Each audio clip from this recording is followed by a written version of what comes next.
Hello, you. This is Guru Larry, and you're listening to Tiger Claw Radio. Hey, paisans, the time has come. On the air since 2009, the independently produced, non-FCC compliant champ of video game talk podcasting. Here comes Tiger Claw Radio. Here's your host, Critical Failure. What's going on, everybody? You're listening to Tiger Claw Radio. This is your host, Critical Failure. Today, the MS-DOS diskette distributed at MagFest. Yes, indeed. We're going to dig more into this. How much entertainment can you pack inside 1.44 megabytes? All this and more, featuring the music of the Very Rare Formats compilation from Battle of the Bits, because I haven't had time to go seek other chiptunes that are available, so that's what we're going to use. Lots of awesome stuff. This is going to be a really good episode. Super excited.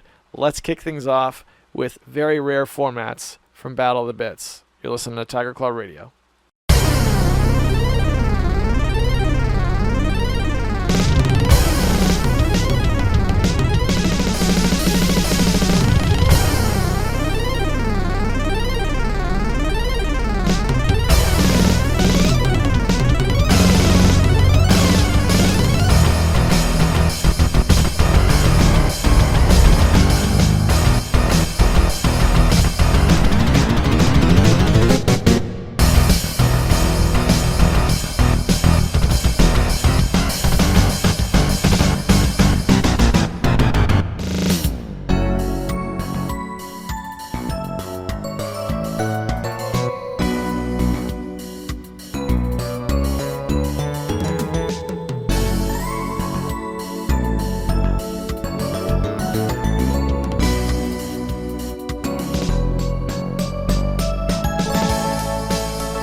That's Wolfie with MEO?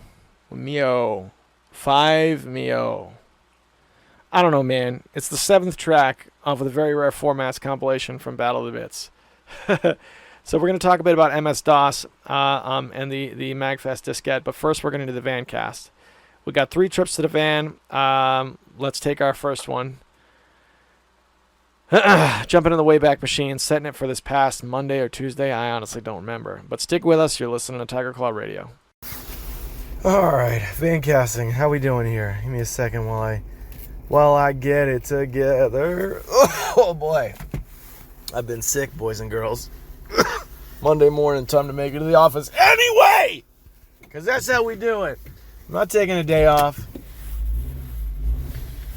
All right, what is it, 41 degrees outside? It's not really a killer day at all. A little brisk, not too bad. 6:21 in the morning. Heading out right on time.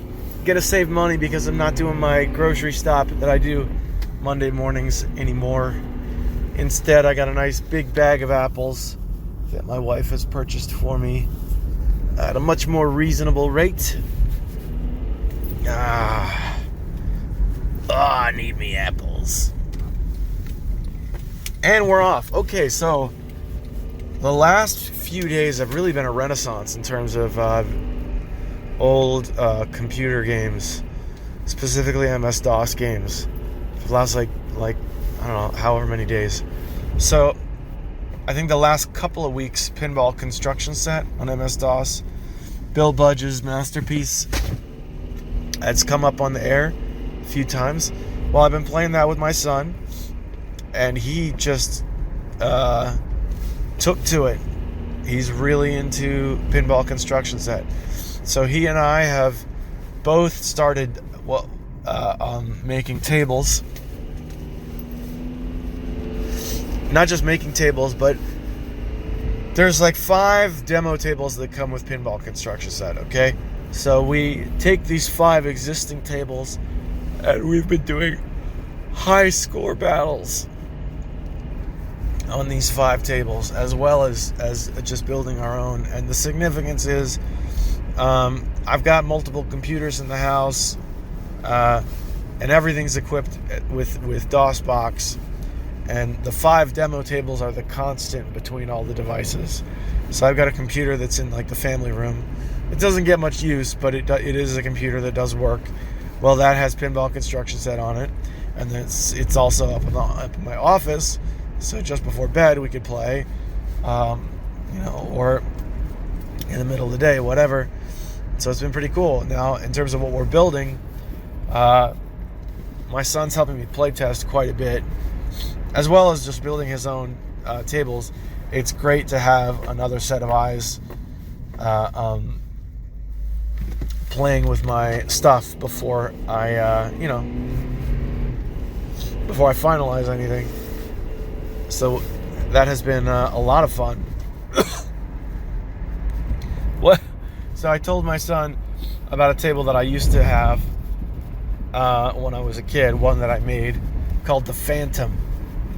All right, now what made the Phantom special was that if you dragged an object onto the pinball table and you painted over it, it would be totally invisible. Or if you dragged an object onto the pinball table, you painted over it, and then removed the object, then you would have an object that wasn't real, right? So I had several places where you would see a wall, but the ball would actually travel right through it. Now, on the left and right sides of the pinball table, of most pinball tables, there are alleyways where you'll lose your ball. You'll have to follow me on this. If you've played pinball in the last couple days, you'll know just what I'm talking about, right? In the middle, you got your flippers. To the left and right side of the flippers, there's usually like a little catchway space that'll feed the ball right into the flipper, right? And then maybe there's a bumper over the catchway. And then if you go out even further from the catchway, there's an alley that will oftentimes go straight downward.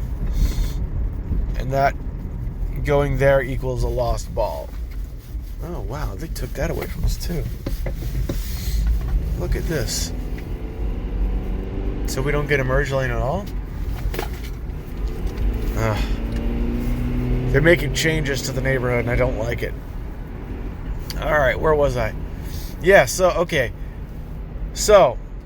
in the alleyway where you would lose your ball, I oftentimes, when I was a youngster, I would put a little bumper there so the ball wouldn't get lost. It would hit the bumper and go back into play.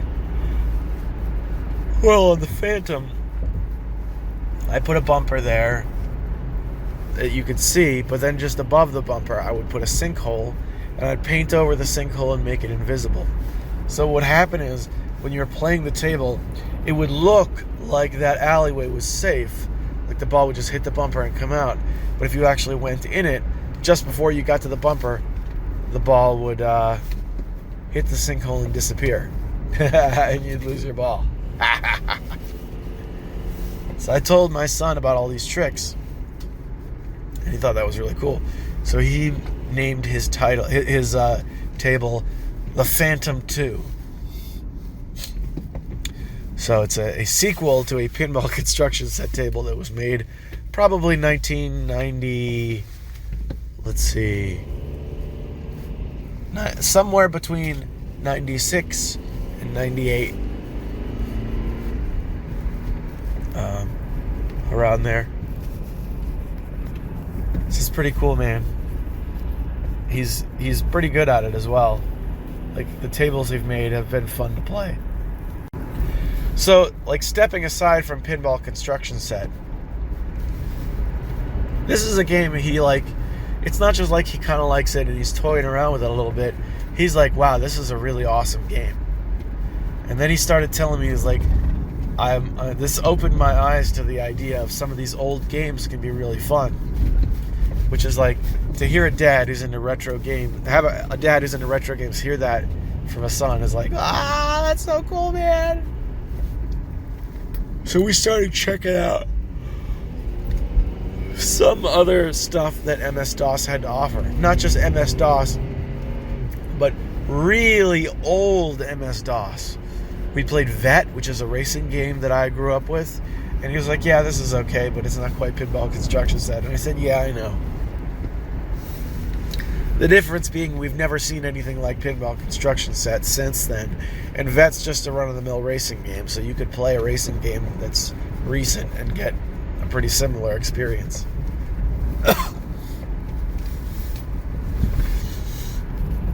Give me a second here. I'm really sick, and I'm trying not to, like, cough up loogies into the phone while I'm recording. So we tried Vet a little bit, and that didn't stick, but he gave it an honest shot, which was incredible. And the last thing we tried just before bed last night was the Bard's Tale.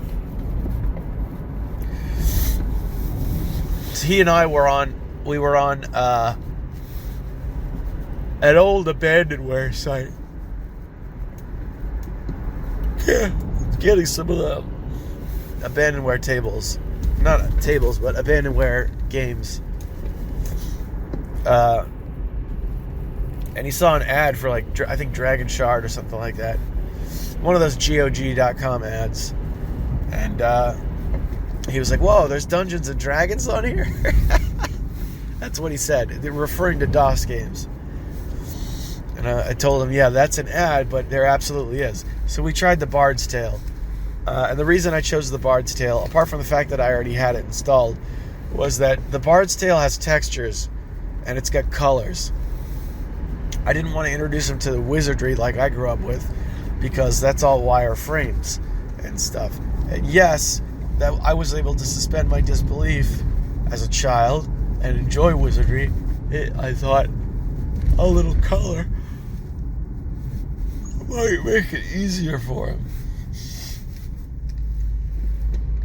So we started playing Bard's Tale, and we put together an entire party, created 6 new characters, and by the way, I took first roll characters.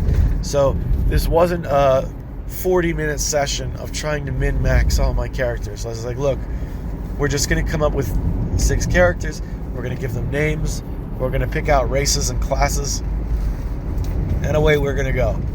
And that's what we did. Hoop and a how, and away we go.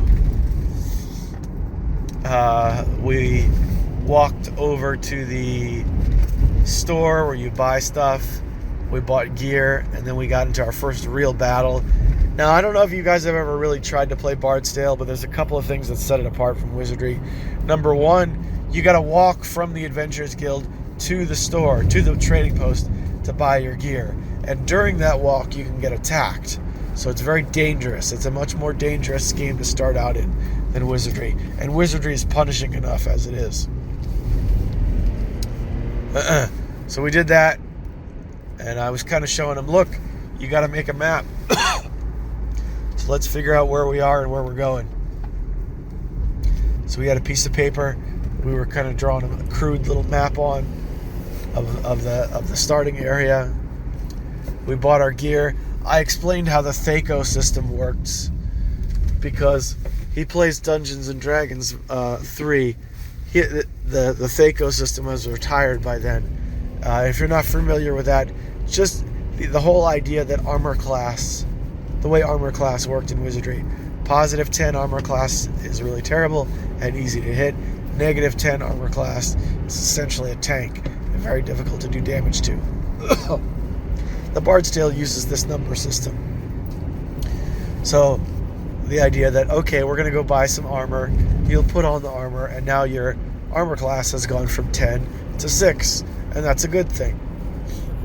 And he's like, oh, okay. And we got into a fight with some kobolds. What better traditional starting monster in a Dungeons and Dragons game than kobolds? We faced off against 7 of them, and it was a pretty bloody battle. We came out on top, limped our way back to the Adventure Guild, only to realize that that's not the same place that you rest and get better. And that's how we left the game. And that was a pretty intense game of the Bard's Tale. And I had a blast exploring it with my son. We also got Panzer General set up, but I haven't introduced him to the Panzer General yet. I'm excited to, because I think Panzer General has a multiplayer type game, where like a hot seat multiplayer, where we can face off against each other. And I'm really looking forward to that, because you guys know I like Panzer General. It's an old favorite of mine. So that's awesome. So we're just cruising through the MS-DOS library, playing games and taking it in and really using our imaginations to explore, and it's been an amazing time. All right, how are we doing now? So you boys and girls out there, I know we've discussed MS-DOS a lot in the last couple episodes. I want to hear any of the games that you guys play that you think are worth it. Just try and imagine you've got children and you're an old man or whatever, and you're passing on to a new generation. What are the games you're going to pass on, right? Because right now the ones that I can think of immediately are XCOM. I'm going to introduce them to XCOM for sure, which is going to be, I don't know how that's going to go. My boy is really smart. He's incredibly intelligent. So I know he's smart enough to handle a game like XCOM. And XCOM looks cool. So I'm hoping that it looks cool enough to hold his attention. I know XCOM. I'm going to introduce him to arcade volleyball just because we discussed it recently. And believe it or not, on the Ouya, we used to play a game. I think it was called Slime Ball. We used to play a game that was just like arcade volleyball on the Ouya. So one of these little cheesy games, dime store, quick development, and drop on the library, shovelware games that died with the Ouya. So when he sees arcade volleyball on MS-DOS, he should be immediately familiar with the format and the layout. So we'll try that as well. Beyond that, I don't know, maybe Rogue. We might try Rogue once, just so that he knows where Rogue came from. And we'll see. I don't know. Maybe he'll take to it, maybe not. Oh yeah, and we tried ZZT recently. If you've ever played ZZT, that's an old, I talked about this on the air many, many, many times. It's an old ASCII graphics shooting game with a level builder. He found our old implementation of ZZT, and it had a game that he built in 2015. This is a 10-year-old boy, but it's a game he built at 5, so half his life ago. He said the words, "I remember this from when I was a kid." And it occurred, at first it seemed weird because it's like, wait, you're only 10 years old, you're still a kid, which is true, but half his life ago. So I'm a 35-year-old man, so it's the equivalent of me seeing something I played at 14 years old, half my life ago, 13 or 14. So that's a pretty cool experience. So I imagine there'll be some ZZT in our future as well. But I'm getting more and more boogery as the morning goes on. So I think as much as I want to wax reminiscent on MS-DOS games and how much I love them, I think I'm going to go ahead and send you guys back to the studio. I'll see you there. All right, back again in the studio. We're going to do things a little bit out of order. Typically, I do all the band casts and some tunes and what have you, and then we do the fail bag. But this time, before we do anything else, we're going to read an email that we got from our good buddy Hemrock, which is very relevant to this week's subject. But first, before we get to that, I want to just take a minute to thank the Patreon sponsors. This is a Patreon-sponsored program. These guys are giving their resources to make sure we can come back every single week amidst super busy times. Believe me when I tell you, boys and girls, it's a stretch to get anything done for me right now. But because of these gentlemen, we're making it happen. So to them, I offer early access to the show as soon as it gets done, which is typically either Friday or Saturday. They get the show, and then everyone else gets it on Monday. Also, their names get read off in a hall of distinguished gentlemen. They are Hemrock, Sendu, Tecmo Balls, Dorabka, and Konstantin Kelman. Thank you guys very much. I hope you're enjoying the party. And with that, let's head over to Gmail so we can read Hemrock's message. Give me a second here. Gmail. All right. Okay, we're going to do the rest of the fail bag at the end when we typically do this, but we got one that subject line, I typically don't read the subject line, but he put /email /failbag /readme.gmail, which being in the in crowd of MS-DOS users, I thoroughly appreciate that. All right, so he writes, greetings, critical actually, you know what? Let me blow this up. Control and mouse wheel up, boys and girls. I'm getting older. It makes it easy to read things. Greetings, Critical Failure. Wow, what a great episode. To answer your question about Crystal Pepsi, no, I have not heard about it making a comeback, but that certainly is something to look forward to in our future. Your idea of putting together some floppy disks containing personally created shareware from MagFest is absolutely brilliant. I got my head spinning with ideas. Pinball Construction Set seems like an excellent fit for a project such as what you've mentioned. Here are some other DOS-based or DOS-like editors that might strike your fancy. Give me a second here. Number 1, Jetpack has an included level editor, and I think if you're really savvy, you can actually change the graphics completely with the right graphics editor and a little know-how. I've even seen someone turn it into a Mario-themed game. One big advantage to Jetpack is its incredibly small size, the small size of the levels. 10 levels in Jetpack can fit into only 4 kilobytes of space if compressed with WinZip. It could potentially fit nicely with whatever other goodies you have on the floppy. All right, quick break from the emails so we can address Jetpack. I talk about Jetpack later in the episode because I got 2 more Vancasts coming. But yeah, I went through a phase where Jetpack was the hot game for me. Back in 2005 and 2006, I ran a little, believe it or not, a GeoCities website where you could download Jetpack levels. And I had 3 different packs available. They were like, I don't know, 5 to 8 levels apiece. And I uncovered those recently. So yeah, I feel like we could do that super easy. Love Jetpack. Recently loaded it up and played it. Amazing game. If you guys haven't played Jetpack, look, there's a lot of really bad platformers in MS-DOS. Jetpack is one that does it right. It's one of the few that really does it right. Without getting into like the Apogee games. Because, of course, Apogee has like Commander Keen and the original Duke Nukem games. Those were amazing too. But so, Jetpack wasn't the only great platformer, but it's one of the ones that does it right. Yeah, awesome. All for Jetpack. Back to the email. 2 and 3, Adventure Creation Kit and Adventure Construction Set. Adventure... I'm reading this all wrong. Adventure Creation Kit and Adventure Construction Kit. Have you ever heard of either of these? Here's a description of the Adventure Creation Kit from DOSGames.com. Adventure Creation Kit is an RPG game creation system inspired by the classic Adventure Construction Set by Stuart Smith. This seems to be quite powerful and relatively easy to use for 90s DOS software, that is, so it should be quite possible for you to make your own games using it. The software comes complete with kits, including themed tiles, fantasy, sci-fi, etc., to make different themed games. You can always draw your own tiles using the included editor. There's a built-in scripting language and a long list of other features you can utilize as you create up to 99 unique rooms for your adventure. All right, Quick break so we can discuss this. Excuse me. Golly. I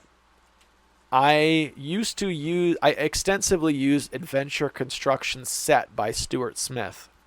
That was an electronic arts game that was heavily inspired by, believe it or not, Pinball Construction Set, Bill Budge's Pinball Construction Set.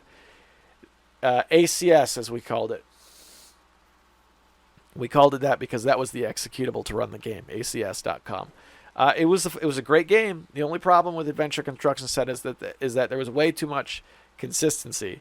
So, like, let's say you built a room with 3 monsters in it, and then you decided to play the game, and then you walked into that room, and the 3 monsters started chasing you.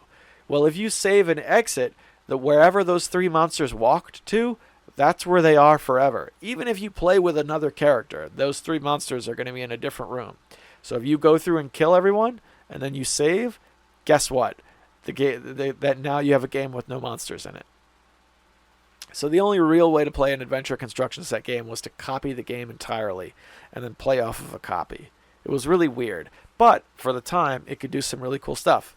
So it sounds like you got a couple other tools that are sort of based around that idea, but have more features. I'm all about it. Let's give it a try. I will check those out as soon as I can, but let's return to the email and see what else he's got. Number 4, Mega Zeus. You already mentioned ZZT, so why not try out ZZT's spiritual successor?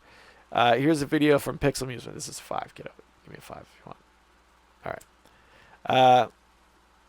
Here's a video by Pixel Musement about how the program works. As an aside, Pixel Musement has some excellent DOS game reviews if you got time to burn. I'll have to check that out. All right, quick break so we can address Mega Zeus. I won't talk about this too much because I went over it in depth in one of the Vancasts we played later on in the show. Never played Mega Zeus. I've always known about it because it's been part of the ZZT community, but I never made the jump from ZZT to Mega Zeus. You want to find out why? Keep listening. But I'm all about it. Let's try it out. Back to the email. This brings me to a tangential topic. You said that floppy disks contain 2 megabytes of space. I think that may be technically true, but when you format a 3.5-inch floppy, you're only left with 1.44 megabytes of space, unless there's some high-density disks out there I'm not aware of. Please let me know.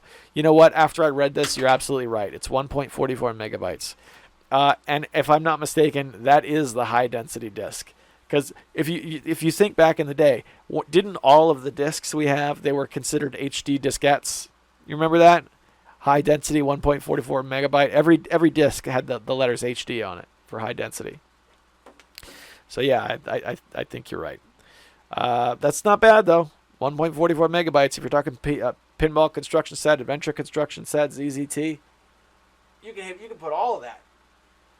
You could put all of that on there, and then you could head over to a sci-fi literature website and put up $20 and hold a short story competition, compile them all, and then put a huge library of sci-fi literature on your diskette as well. And then on top of that, put a bunch of NSFs of chiptunes to listen to. All of that on a diskette.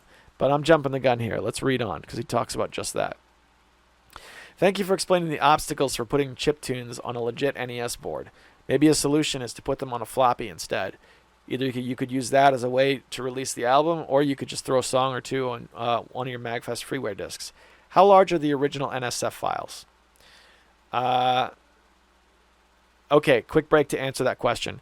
When you make tracks in FamiTracker, you get an external proprietary FamiTracker format that needs to be dumped onto an NSF file. So I didn't know how big the actual NSFs were, but to answer your question, I dumped the post MagFest jam into an NSF. It's just one song by itself, but it added up to 8 kilobytes.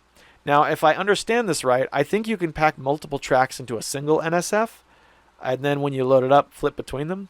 So I'm not saying every track is going to be 8 kilobytes. I'm just saying that's how much this NSF is. I'll experiment more with that and get back to you about that next week. But that's what I found. Back to the email. If you do end up creating a freeware disk for MagFest, don't forget to include the ASCII art of the beginning of your README text file. Or at the very least, throw in an animated GIF. The good people of this world need material for their GeoCities sites. Think of the children! Hey kiddo, do you know what a GeoCities website is? What?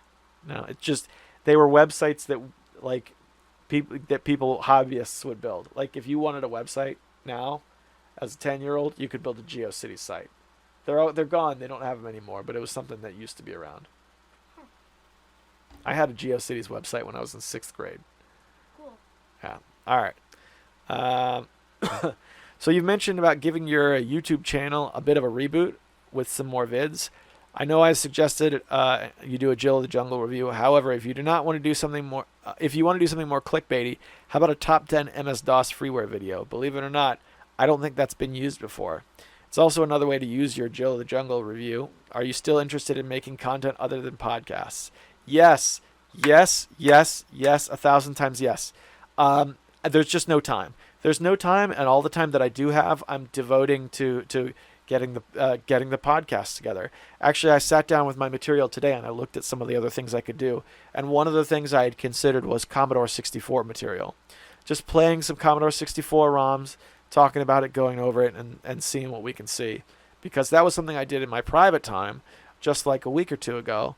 And I loved it, and I realized there was a whole world there, and I found out we could make really good videos doing it. I also think there's videos to make while generating content for the disc. Very simple. Hey, we're going to play some Pinball Construction Set. Hey, we're going to play some ZZT. Hey, we're going to play some Niet. Don't know what that is? You got to stick around and listen to the Vancast. Hey, we're going to play some Jetpack. A lot of videos there we can make. On top of that, I know you want reviews. You don't want the Let's Plays. You want the actual video essays that I used to write. I want to go back to that. I do.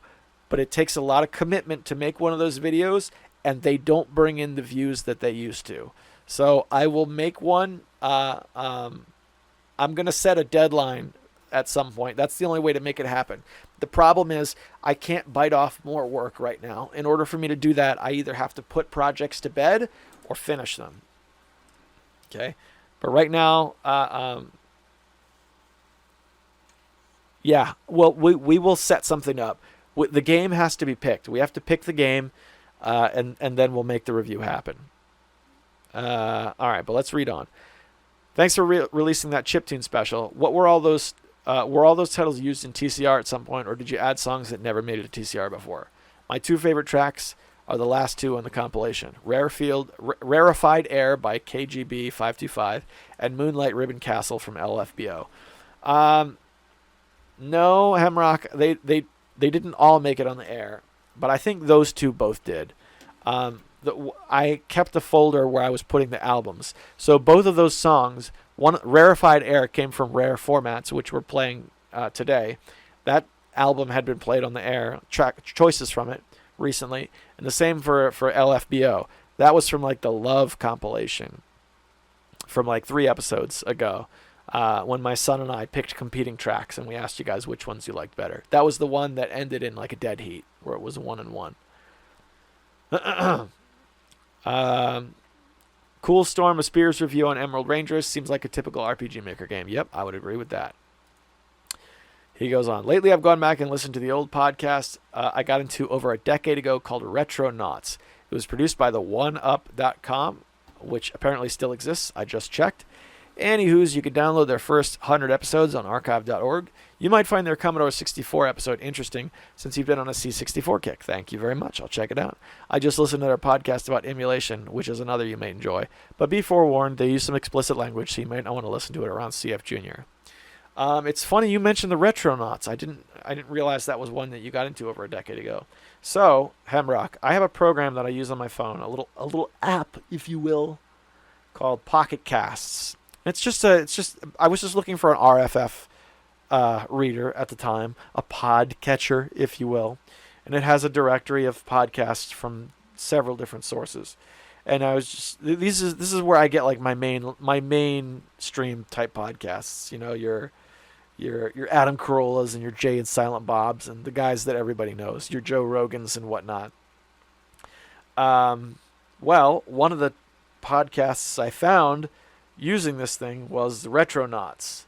And yeah, they are still around. And it looks like they put out an episode today. Episode 280, preview, Yakuza. And this past Monday they did one about RoboCop.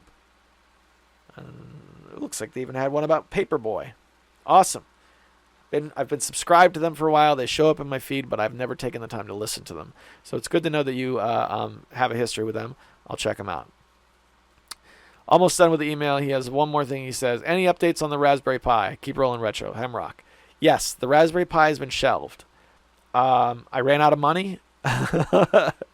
And I have other projects that I can do for free right now. So the whole thing about the Raspberry Pi, I wasn't really necessarily building something for great content. I was building a toy for myself. So that's been shelved for now. For now, I'm taking an eco month. I'm just trying to have fun with the things that I have. As I said a couple weeks ago, being satisfied with your toys is something that takes self-discipline. It really does. So that's a discipline that I'm going to exert on myself right now while saving up some money to do some cool stuff. It's going to take $40 to do this diskette thing. Take $20 to get the drive, another $20 to get 10 discs. And that's only for 10 discs. Let's assume we make something really cool that we want to widely disperse. I don't know. I'll have to get together some more money or something. Use some of those Patreon dollars. We'll make it happen. But that's where we're at right now. That's just for discs and the drive. To label them, I don't know what I'm going to do. Because I saw on yours that you distributed, you hand wrote the labels. And that would work just fine. But I'd like to figure out some way to make it look as nice as possible. The best thing I can come up with is to buy a vintage typewriter. And I don't know how much those cost. I've looked them up a couple of times. But the problem with typewriters is the prices that I see, at least online, vary so greatly. I don't have a figure where it's like, all right, this is the amount of money that I need to have to buy a typewriter. So I'm going to look up typewriters on Amazon right now because there's plenty of hipsters in the world. Okay, it's about $200 for a modern manufactured typewriter. It's about $200. So I'm definitely not going to be buying a typewriter just for the diskette project. I thought it was going to be cheaper than that. Because if we go to eBay and we look up typewriters, problem is, if you're going for old hardware, there's no telling if all the letters are going to work. There's no telling if you're going to be able to get ink ribbons for it. Here you go, vintage Royal Safari light blue portable typewriter in original case. Oh, it went away. $50, another $20 to ship it. $70 for a typewriter. Not bad. My buddy Paul used to use these on his cassette tape releases. He would take the cassette labels and he would run them through a typewriter and manually type out the names of the bands and whatnot. And because they were on a typewriter, he was able to get them just in the right spot, but it still looked printed. It was a meticulous process, but it looked very, very good. And that's where I got the idea from. So, considering how expensive that route is going to be, looking at it now, I don't know. Maybe I will just use a pen. This is the first go around. This whole thing might crash and burn. I don't know that anybody outside you and me is going to be interested, but that's an idea. Like maybe if we do this and it goes really, really well, and it becomes a popular thing. Another thing I'd like to do is make a website devoted to the disc. You know, in the MS-DOS days, there were the Big Blue Disc, Volume 1, and it was like a magazine. And I never saw Volume 2. We make a website. This is what's on Disc 1, and that Disc 1 would be your shareware disc. This is what's on Disc 2, and we got our levels and all this stuff. The next year, this is what's on Disc 3, right? And that website absolutely must be coded in static HTML, in the vintage 1990s static HTML, without using any of the modern technologies we have to build websites now. Hand-coded. It's the only way it can be done. It really is. So that it looks like it was put on the internet in 1994. I would love that to run. Maybe that website would have a guest book. What do you think? A guest book, and also a hits counter so that you could visibly see you're the 300th user, whatever. I don't know. Those were really popular in those days. Tell me what you think. What do you think of the static HTML website name for the disc? I have to think that people are going to be interested, because when you put out those shareware discs, brother, they disappeared. Come on, man. Everybody wanted one. It's a free disc. It's free real estate. All right. That's the email, boys and girls. We're running out of time. We've got to get to the van. There's 2 more van casts of quality entertainment. Of questionable quality, but quality entertainment nonetheless. We're going to the van. You're listening to Tiger Claw Radio. Good morning, everybody. It's Thursday. It's time for the van cast. 6:20 in the morning. It's 30 degrees outside. A little bit chilly. A little bit more chilly than normal, except there's no wind, so I feel like I can deal with it. And I am just pulling out now from my spot to make it down to work and do my Thursday at the office. Hoop now and away we go. I spent the morning writing a review for Emerald Rangers. I do a monthly game review over there, written, and this one is on Operation Abyss, which is a very anime dungeon crawler, old school dungeon crawler, much like Wizardry. You know, you guys know I like Wizardry. You guys know I like the first person dungeon crawlers. I sure do. And they're definitely a big in Japan kind of thing, and that's what this is. Has all the elements that I enjoy from the Wizardry series, wrapped in cutesy anime, NIS America visual novel type atmosphere. So it's this weird mix where the atmosphere is like, oh, okay, I'm done. But then the actual gameplay is like, all right, I'm really digging this. So that's been an interesting one for me to play and form an opinion on those 2 like competing elements clashing.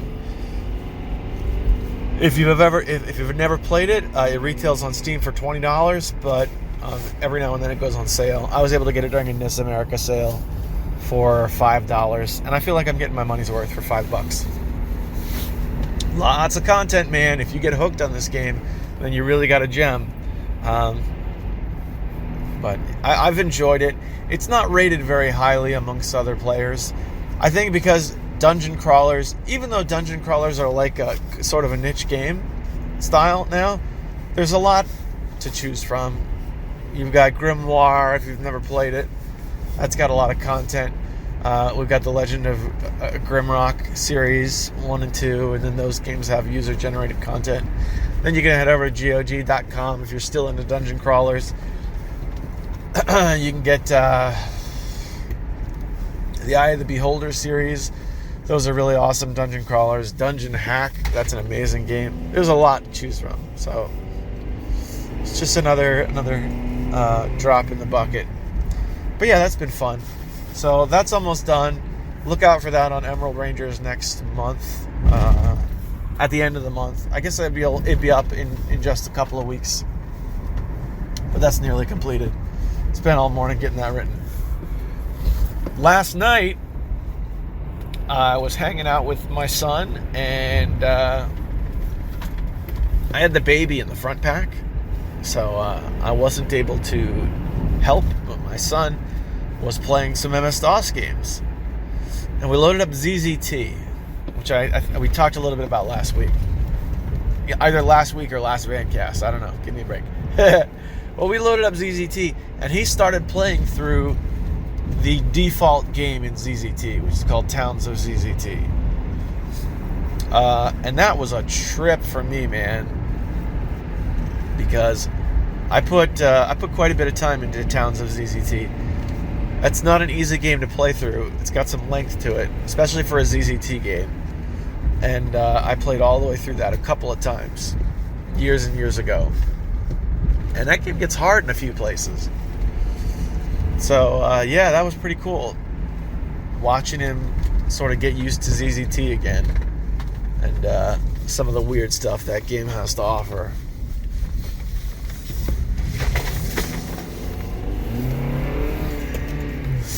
There we go. Yeah, we're good. So he played a little ZZT. I'm in like a weird spot where... okay, so here's the deal. ZZT was really big in probably like the early 2000s. It had a cult following. I mean, I guess it still does, but at that point it had a cult following, and there was a very active community website called Z2. And Z2 was a site where people would submit games, And then when a game was submitted, it would show up on a board, and other people would play it and review it. And there were like minimum requirements. You had to use a certain number of boards, and it had to have a certain amount of playability. So it would get manually reviewed by like a curator and then stuck into the library. And sometimes if a game was really terrible, it would get bounced. So as a player, you were able to go to this website and download hundreds and hundreds and hundreds of games, all curated and, given a score, games that you could read about, and, quality games. And if you ever decide to go back to ZZT and give it a shot, Z2, which is still around, the site is still up, is the place to be for games, like bar none. There is no other site for ZZT games. So when I was very young, I used to go to the site and kind of hang around. But I think it was last updated in like 2005 or something like that, maybe 2006. And then there were like a couple spattering of updates after that. So every couple of years on Z2, they used to do this big collaborative game, this one mega collaborative game, and it was called ZZTV. And the idea was you would make a game that consisted of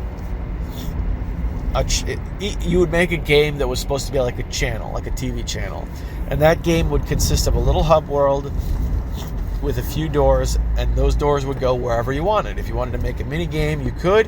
If you wanted to make some art, most people did. And if you wanted to make a game that just went through a few screens where you could type, then you could do that.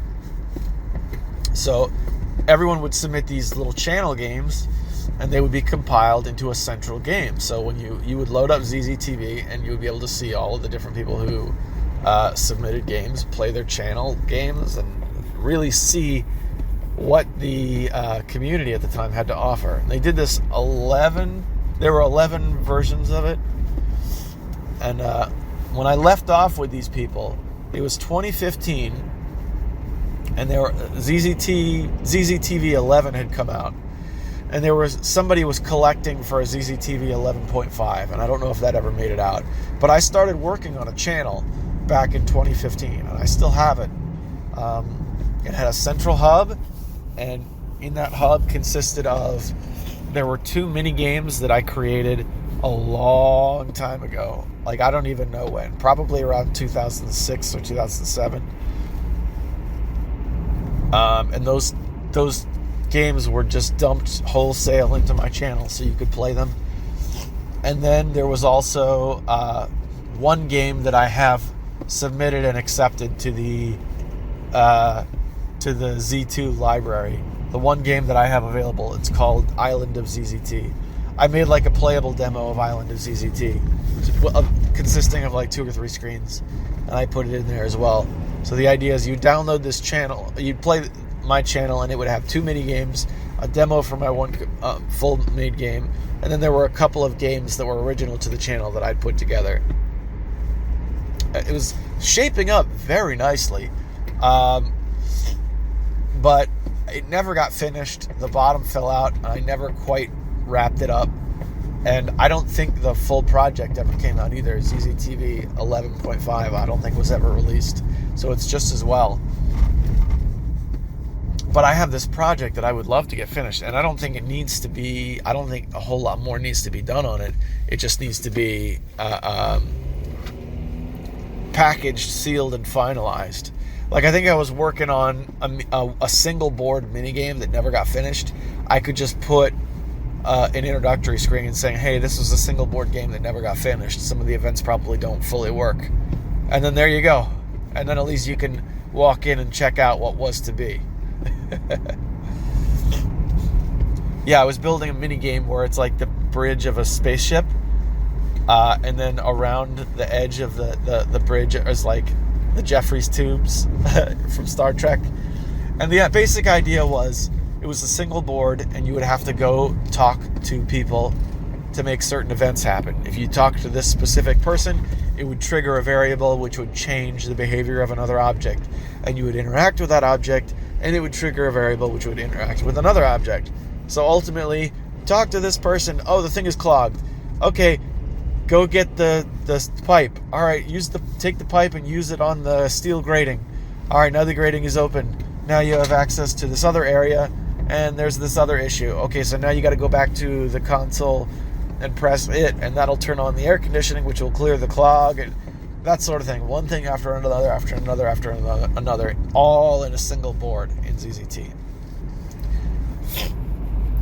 Which took some advanced, at least for me, advanced programming, like creating different objects to interact with each other. And it just never got done.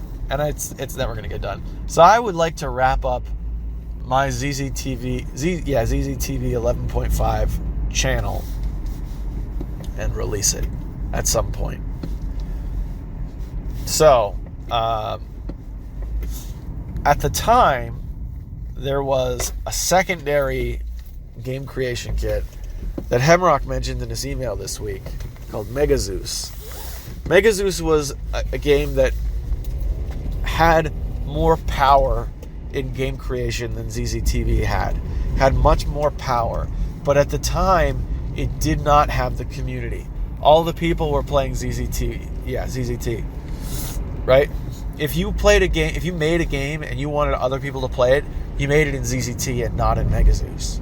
So that was a good reason for me never to make the jump. Even though Megazeus had a lot more stuff you could do, it had scrolling levels, whereas ZZTV had single boards.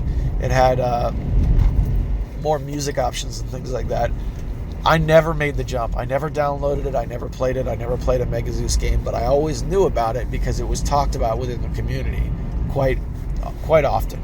It was like a derivative of ZZT. It was made by somebody who used to make ZZT games, and they wanted to break the limits that ZZT had. Hang on a second. One such limit was that ZZT only had probably like 6 or 7 colors. And then one way we found to get around that was it had only 6 or 7 colors, but it also had this ability to copy a tile and then replace it elsewhere. So somebody hex edited the game, and they made a map that had, like, instead of the 6 colors, maybe 24 different colors. Or more, like a bunch of different colors that you could use. And so you couldn't select a deep dark red in the game, but you could get this deep dark red tile and then copy it and use it elsewhere. So there was like most people would have these like palette boards, right? So if you looked at the levels consisted of a game, any given game, oftentimes there were these palette boards that were never connected to the rest of the game. And that was how in ZZT we could get around that limitation of the engine. Another way this was done was there was an external program called Kev Edit, which was used to make ZZT games outside of the standard program, right? So ZZT was designed so you could play games or you could make them. But then there was an external program that would only make games, and it was much, much more powerful, called Kev Edit. So, yeah, those were good times. ZZT was a lot of fun because the people were making interesting things, and anybody could make a game and could create a topic on the forums. People would play it and talk about it, and the community was incredibly toxic. Like, oh my goodness, this is probably one of the most toxic communities I think I've ever experienced online. But, you know, they were a tight-knit group, right? These were IRC people. They had an IRC channel, if you remember IRC chat. And people would hang out on it and talk about projects and things like that. It was cool. It was a really good time. But now that's dissipated. So that same reason to stick with ZZT and not make the jump to Megazeus doesn't really exist anymore. Unless you talk about this whole diskette project that I talked about last week. Let's make a single disc and put original games on it. It's possible that maybe Megazeus is prohibitively large. I don't know. I know it's larger than ZZT. It was designed at a time after 3.5-inch floppy disks. So I could very well see that being the case. Whereas ZZT is only a few hundred K. You could put a copy of ZZT on, copy of a couple of original games to go with it, and still have space on the disc to do other things like Pinball Construction Set and what have you. So I don't know. Good times. I enjoyed watching my son play ZZT, and it really brought me back. It really did in a big way. And with that, boys and girls, I think I'm going to go ahead and send you guys back to the studio. We're about 15 minutes in. I think I've about worn out my welcome for this Thursday morning. I'll see you guys there. All right, boys and girls, I know we're 55 minutes in, but there isn't time to waste. I want to get through everything. So we're going to go right back to the van, and when we come back, we're going to finish out the fail bag with all my fellow commenters.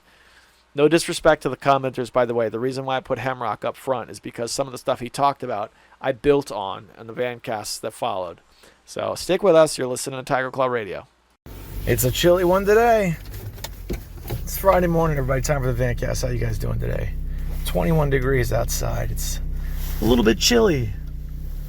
A little bit cold. I'm not gonna lie, but that's all right. Had a nice morning. Got up early, sat down on my computer, played Jetpack. You ever played Jetpack? MS-DOS games, a platformer. A single screen side scroller where you can fly for a limited period of time. You've got to collect jetpacks to keep you in flight. The game is pretty simple. There are these green gems. You get all the green gems and the door out of the level will open. It was released with a level editor, but in the shareware edition, you could only create one level with the editor. However, there was a way to get around it. All you had to do was save the level and then go into the native files, rename the one level to something else, and then you could save another one. So in the olden days, and when I say the olden days, I'm talking about the late 90s, this was what I did with Jetpack. And then probably in the early 2000s sometime, I discovered that Jetpack was released as freeware in order to promote the up-and-coming Jetpack 2. Now, Jetpack 2 I don't think ever came out. It either never came out or it came out decades after the fact when they weren't able to get any attention. But Jetpack is now one of these, it was these old shareware kind of games, which is now freeware and has the full-featured level editor and everything. So back around 2005, well, I can tell you exactly, it was 2005 and early 2006, I went through like a Jetpack phase.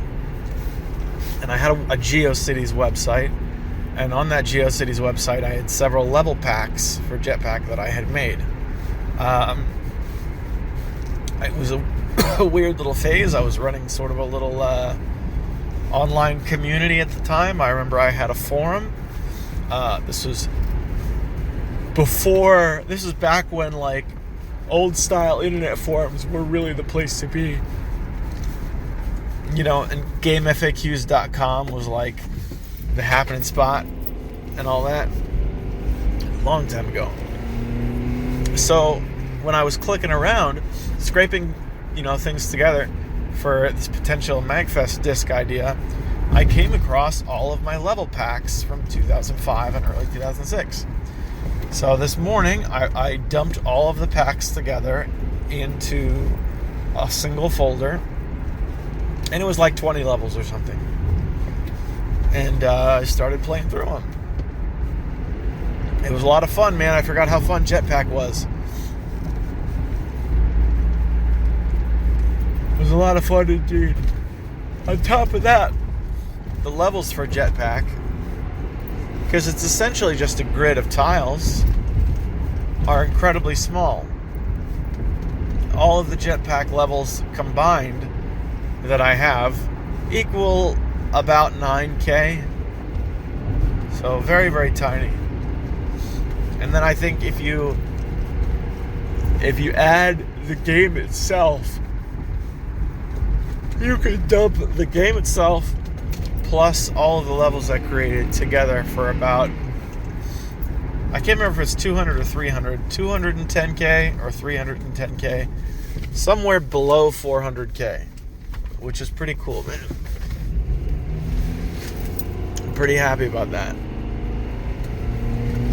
So I had a nice Jetpack morning. jetpack, and of course territory idle, clicking around in my little squares, watching progress bars fill up so that I may click on other squares. All in all, good morning. Good morning indeed. So I also have a Tetris clone for MS-DOS called Niet. And what makes Niet special is that my dad had a copy of Niet in the late 80s. Wasn't the first video game I ever saw, but it was one of the first. And the first time I ever encountered Tetris was with Niet in MS-DOS in the late 80s. I remember standing and watching my oldest brother, who was a lot older than me, standing and watching him play this when I was 4 years old. I would just stand there and just watch. And it was cool, man. So I have this copy of Niet that I scraped up from an old MS-DOS implementation, or an old DOSBox implementation. And it had scores on it from 2014. So I thought that was really rad. Niet comes with a 10-slot high scoreboard, which is very common in old MS-DOS games. A 10-slot, completely blank, by default, high scoreboard that you fill up yourself. So I started playing Niet, trying to dethrone my top score from 6 years ago, which was pretty fun.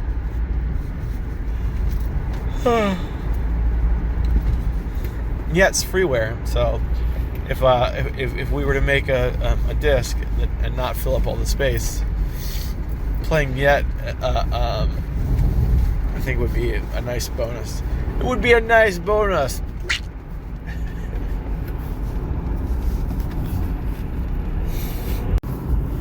It's Friday, which is nice. I'm looking forward to being done with this week at work. I really am. Sit back, chill with my kids, maybe play a game or two. It'll be a good time. Honestly, if I'm looking forward to playing anything, it's probably more Pinball Construction Set, which has been pretty cool. That has definitely been the flavor of the week in a big way. Although I didn't play it this morning. Oh, golly.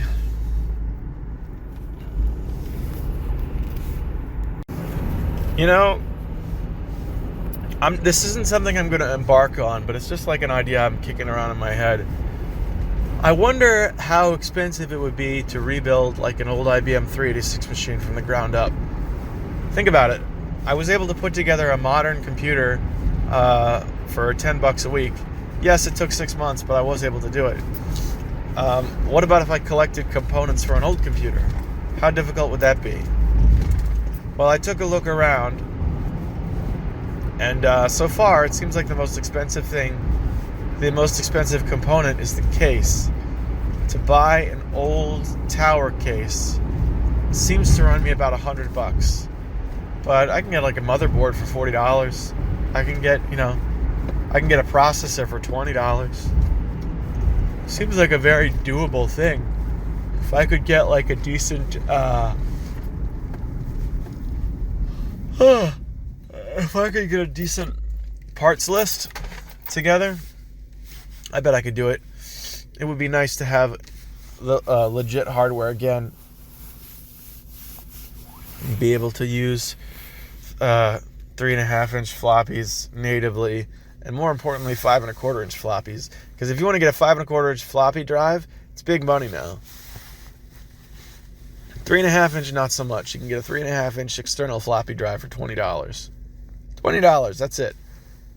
Try getting a 5.25-inch flop drive. First of all, you can't make it interface with a modern motherboard, right? They didn't use SATA technology. They used these enormous ribbon bus cables. So good luck with that.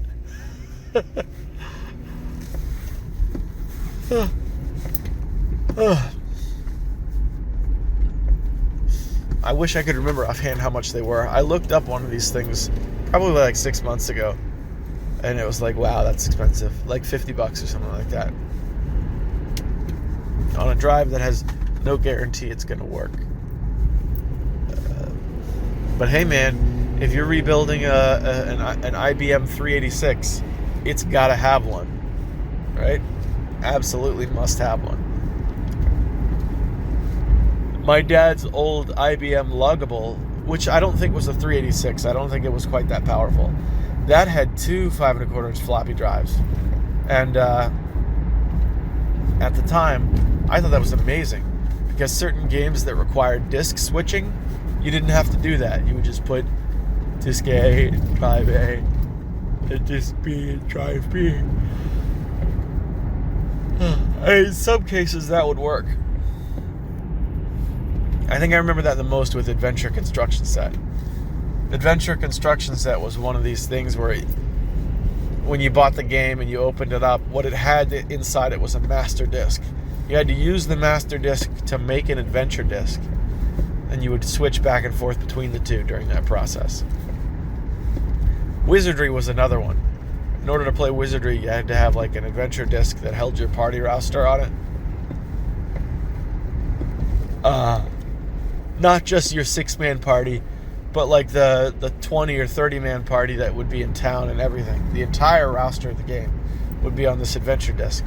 And I seem to remember there was some disc switching going on to make it work.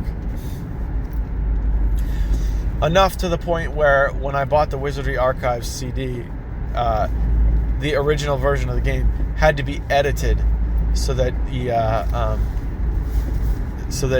you could play it without having to make an adventure disc.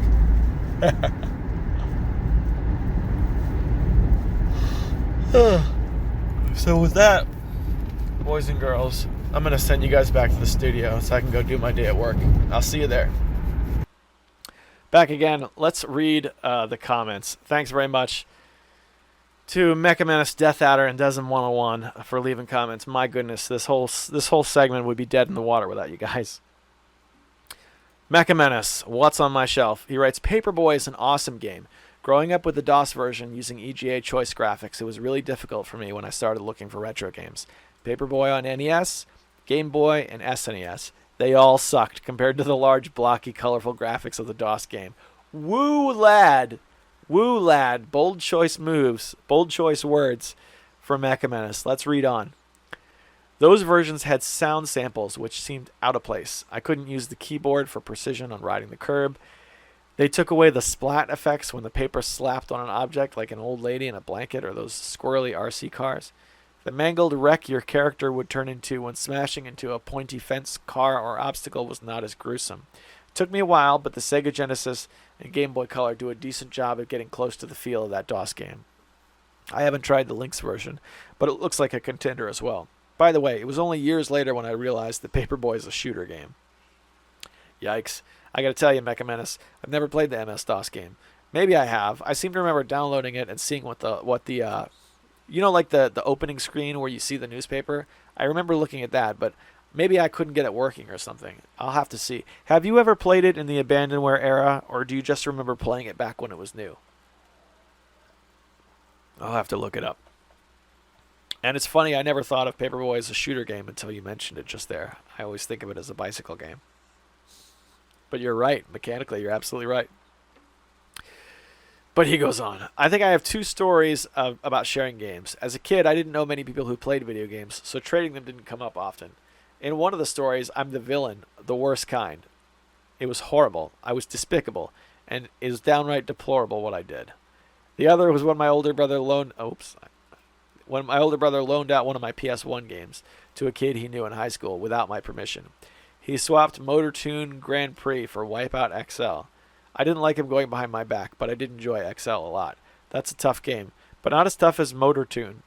Anyway, when I wanted my game back, it seemed like it took forever to return. Maybe it was a month, maybe 4. It was probably that age-time discrepancy that makes short periods seem long to younger people. Yeah, I could see that. Something similar happened to me when I was a kid. I had how old was I? Man, I don't think I was a little kid. This was probably junior high. This was when I first started getting games of my own. See, I'm the youngest of 5 children. So for my early days, I never got to have games that I owned. They were all owned by my older brothers. So this is like the beginning of that era. I had Tomb Raider 2. This is when Tomb Raider 2 was a brand new game. It had only been out for like a little while. I got lucky, and I came across it at a pawn shop. And remember, pawn shops in those days, they had one flat rate for games on the system, on whatever system you were buying. So I got it at a cut rate PS1 price, as opposed to, what it was new. I think I paid like $8 for it, or maybe $10 or something, which was a steal at the time. It was an absolute steal, because Tomb Raider 2 was like an anticipated game. People liked that when it came out. Well, it was really big in my house. Tomb Raider 1 was something me and my brothers all played together, and my one brother, who didn't live with us anymore, wanted to borrow it. And you know what? That's what he did. But he asked first. Don't worry. He asked. He didn't ask me, but he asked first. But that was a lot of years ago, and I'm not mad about it. Just that's the thing that happened. Brothers do things. Siblings do things. We're old now. Let's not be mad about it anymore. All right. Thanks a lot, Mecha Menace. Hope your life is going good, brother, and I hope you're not mad at your siblings. Death Adder writes in, I haven't been playing Dead by Daylight like I used to, but did you hear about the game finally got dedicated servers and also a pretty big penalty for disconnecting? I never was big into DCing, but once in a while as a survivor playing against the doctor or team with of level 20 dum-dums, I'd be like, all right, I'm fitting to head out and disconnect. Also, Hex Ruin got a major nerf. Time to throw away my copy of that game in the trash now. Rip. There was a new killer. Did you know that, Death Adder? And you know what they did? It's the most balanced killer ever. They gave him a gun. He has a gun. Yes. Leave that copy in the trash, Death Adder, because it's only going to bring you heartache and pain. I hope you're... Oh, there's more. I don't have any good stories about loaning out video games, but I remember a time when I loaned a friend several wrestling DVDs. After a month or two, you kind of have to turn into a mafia tough guy to get the ball rolling, to get your stuff back. Yeah. Loaning out stuff was a bad idea when we were kids. It was a bad idea. And all our parents warned us about it, didn't they? I know mine did. It was a bad idea. Death Adder, man. Hope your life's going good. More Death Adder Super Show, please. Desmond101 writes, he leaves a time signature of 8 minutes and 47 seconds. I first learned this lesson. Ooh. Oh, boy. I'm going to get a sip of tea, and we're going to try that one more time. He's tired, I know. Yes, indeedy. All right, here we go. I first learned this lesson in 2nd grade, I think. I lent out a copy of Teenage Mutant Ninja Turtles on the NES to another kid who was supposed to return it at the track meet at the end of the semester. Found him that day. He said he wouldn't give it back. My dad was helping with the track meet, so I told him about it. He scolded the kid, and I got the game back the next day. Never really lent out games without trade for collateral after that. Thanks so much for the channel shout-out, man. Super appreciated. I'll email you some links to some new mixes so you can check them out. Desm, awesome, man. I did get those links. Thanks so much. But I got them at work, so I wasn't able to shoot you a reply. But thank you very much for those. I very much appreciate them. Hope your life is going good. And we are an hour and what? Hour and 13 minutes in? And with that, boys and girls, my throat is sore. I'm feeling better, but you could hear it in the first couple of Vancasts this week. I've been sick. So, sickness sucks. It does. But you'll always get over it. Unless you don't, and then you die. And that's a comforting thought. But whatever it is you're dealing with in your lives, boys and girls, hold on. Hold on and charge through it. Because you have to assume it's going to be the, not dead scenario. Unless it does, and then you're dead. And that's a comforting thought. So with that, boys and girls, whatever it is you're dealing with, let's try this again. I hope it's going well for you. I really do. I can't promise everything's going to turn out fine, because a lot of times it doesn't. But you got to keep holding on, because it's really the only way. And with that, I'll see you next week.